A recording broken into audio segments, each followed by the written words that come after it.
আমার নবীজির ইন্তেকালের সময় হয়ে গেল। নবীজি দুনিয়া থেকে বিদায় নেবেন। আম্মা জান আয়েশার মাথা, আম্মা জান আয়েশার উরুর উপরে মাথা রেখেছেন। নবীজি যে কোনো মুহূর্তে দুনিয়া থেকে বিদায় নেবেন।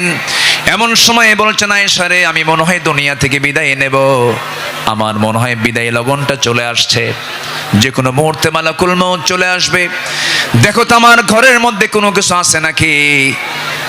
গোটা ঘর তালাশ করে কয়েকটা স্বর্ণের টুকরা বের হলো।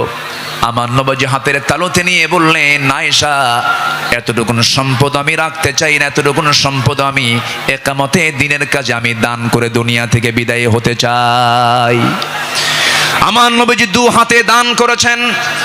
নাম্বার 5 হলো পৃথিবীর সবচাইতে শ্রেষ্ঠ সৎ প্রেমময় এবং সৎ ন্যায়পরায়ণ স্বামী ছিলেন। আম্মা জান আয়েশা বলেন, রাসূল আমাকে এত পরিমাণ ভালোবেসেছেন। রাসূল বলেছেন, শরীর খাবার যেমন শ্রেষ্ঠ, আমার স্ত্রী হলো সবার মধ্যে শ্রেষ্ঠ। আমি আয়েশাকে দারুণ ভালোবাসি। আমার নবীজি একজন আদর্শ স্বামী ছিলেন, শ্রেষ্ঠ স্বামী ছিলেন। আমার নবীজির চারিত্রিক গুণ নিয়ে যদি আমরা আলোচনা করতে যাই, গোটা রাতেও শেষ হবে না, কেউ কোনোদিন শেষও করতে পারবে না, কারণ তার চারিত্রিক সনদ আল্লাহ পাক নিজে দিয়েছেন।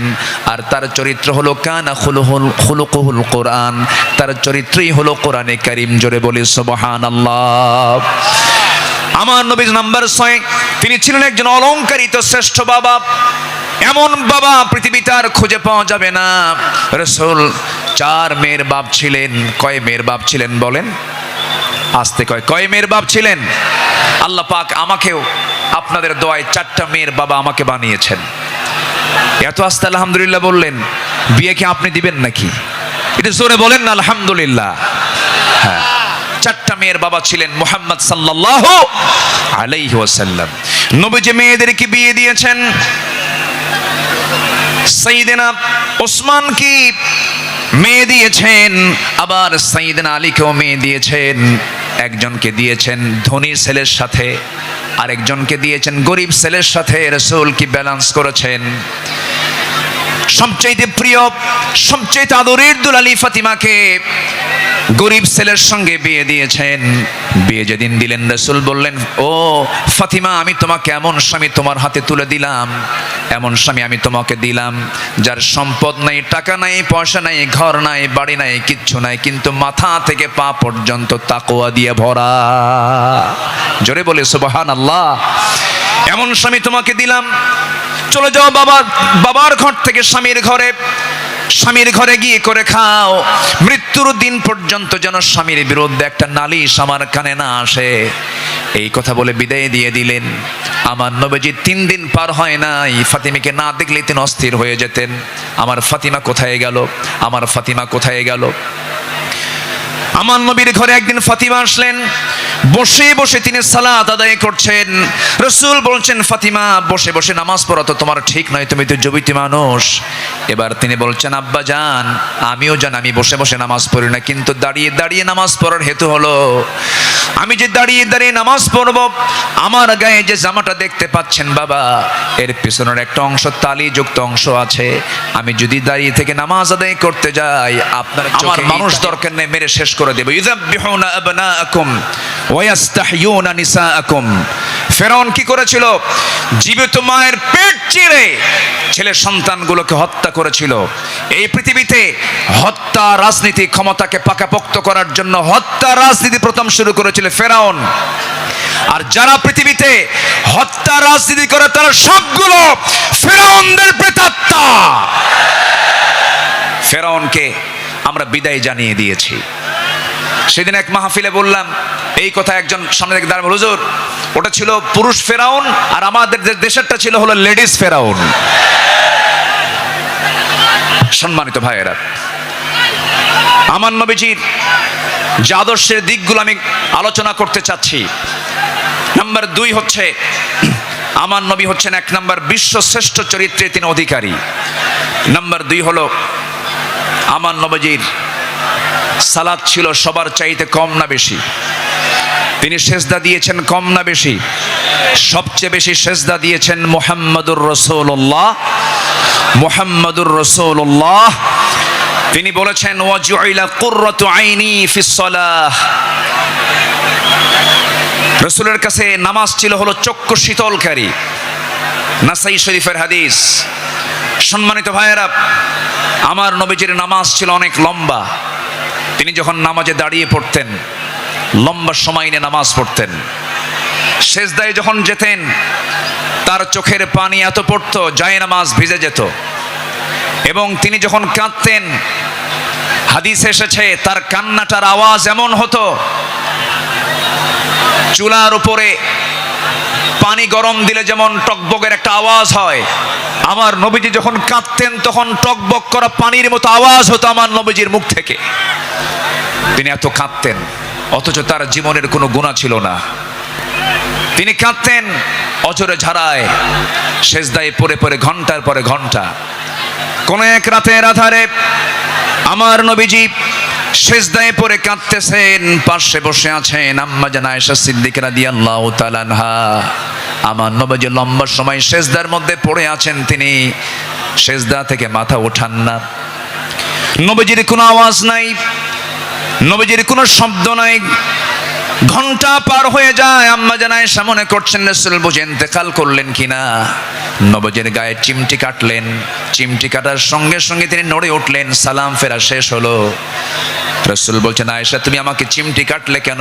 হুজুর আপনি নড়াচড়া করেন না, আমি আপনাকে চিমটি কেটে বুঝলাম আপনি জীবিত আছেন কিনা। রাসূল বলছেন আয়েশা রে, কাল হাসরের ময়দানে আল্লাহ যদি আমাকেও পাকড়াও করেন পার পাওয়ার আমারও কোনো উপায় থাকবে না, কিন্তু ইল্লা ইয়াতাগাম্মাদানি আল্লাহ, কিন্তু আল্লাহ পাক আমাকে রহমতের চাদর দিয়ে আমাকে আবৃত রাখবেন। জোরে বলি সুবহানাল্লাহ। নবীজি ছিলেন নাম্বার 3 সর্বশ্রেষ্ঠ সম পালনকারী। তিনি সারা জীবন প্রতি সোমবার এবং বৃহস্পতিবার তিনি সম পালন করতেন। আমার নবীজি তু'রাদুল আমালু ইয়াউমাল ইসনাইন ওয়াল খামিস ফাউহিব্বু আন ইউ'রাদা আমালি ওয়া আনা সাইম। আমার নবীজির সোমবার এবং বৃহস্পতিবার তার রোজা কখনো বাদ হতো না। শাবান মাসে সবচেয়ে বেশি তিনি রোজা পালন করেছেন। যুবকরা যৌবনকে কন্ট্রোল করতে হবে, তোমার যৌবন নষ্ট করা যাবে না। তোমার চরিত্র সাইয়েদনা ইউসুফের মতো হতে হবে।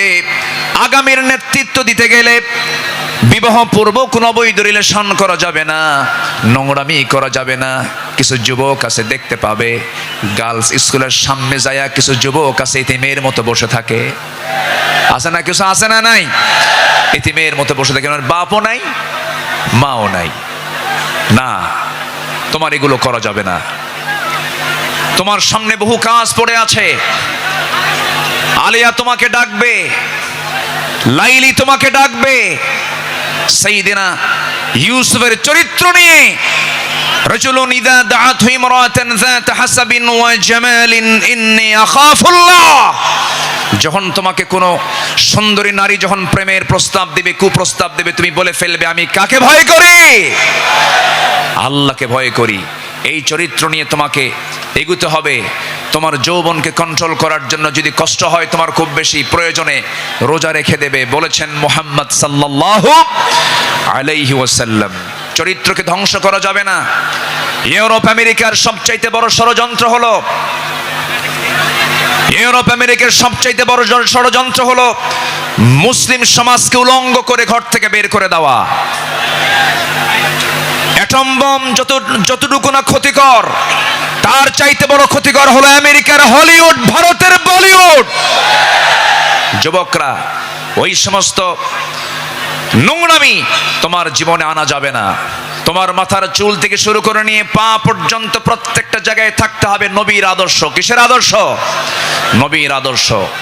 মাথার চুল ইদানিং দেখা যায় মাথার চুলগুলো কাটে কেমন করে জানি, দুই দিকে চুল নাই, পিছনেও চুল নাই, একেবারে চামড়া বের করা, মাথার উপরে গোল কইরা একদম নারিকেল জিনজিরা। আছে না নাই? আছে না নাই? একদম গোল করে রেখে দেয়। যখন বলা হয় এই ছেলে তুমি যে মাথার চুলটা এরকম করে রাখছো, এই মডেলটা পাইছো কোথায়? হুজুর বুঝবেন না। মেসি তুমি কে? নেইমার তুমি কে? কুত্তা।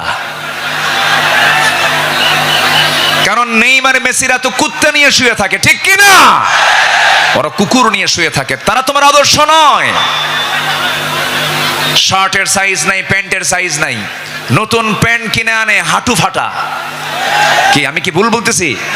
নতুন প্যান্ট কিনে আনে কি ফাটা? হাঁটু ফাটা, হাঁটুতে কাপড় নাই। ওই পোশাক পরে কি নামাজ হবে? আসতে বলো, ওই পোশাক পরে কি নামাজ হবে? হবে না। নামাজ হতে হলে আগে সতরটা ঢাকতে হবে। অনেকদিন আগে এক মসজিদে ঢুকলাম আমি, নামাজ শুরু করব, ঢুকেই তো 2 রাকাত নামাজ। আমাদের দেশে বিভিন্ন মসজিদে লেখা থেকে লাল বাতি জ্বলাকালীন অবস্থায় নামাজ নিষেধ, এটা মানবেন না। আমার নবীজির সুন্নাহ যদি মানেন তাহলে মসজিদে ঢুকেই কয় রাকাত নামাজ পড়েছেন মুহাম্মদ সাল্লাল্লাহু আলাইহি ওয়াসাল্লাম। তো আমি ভিতরে ঢুকে নামাজ শুরু করবো, দেখি সামনে এক যুবক নামাজে দাঁড়াইছে, এরকম একটা প্যান্ট আর শার্ট নিয়া। তো ভাবলাম দেখি ওর নামাজটা আগে দেখি। রুকুতে যখন গেছে, রুকুর ঠেলায় দেখি শার্ট উপরে, প্যান্টটা নিচের দিকে, মাঝখানে ফাঁকা। তো ভাবলাম এই তো রুকুর হাল, সেজদায় যে কি হবে আল্লাহ জানে।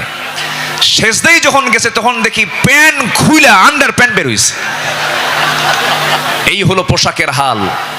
এই জাতীয় কোনো পোশাক যুবকরা পরবে না। তোমার সূরত এবং সিরাত হতে হবে নবীর আদর্শ উজ্জীবিত, নবীর আদর্শের মতো হতে হবে, নবীর আদর্শকে লালন করতে হবে। সম্মানিত ভাইয়েরা, নাম্বার 4, আমার নবী ছিলেন অশেষ দানশীলতার শ্রেষ্ঠ একটা উদাহরণ। তিনি বেহিসাবি দান করতেন, কিচ্ছু রাখতেন না, সব দিয়ে দিতেন দিন প্রতিষ্ঠার সংগ্রাম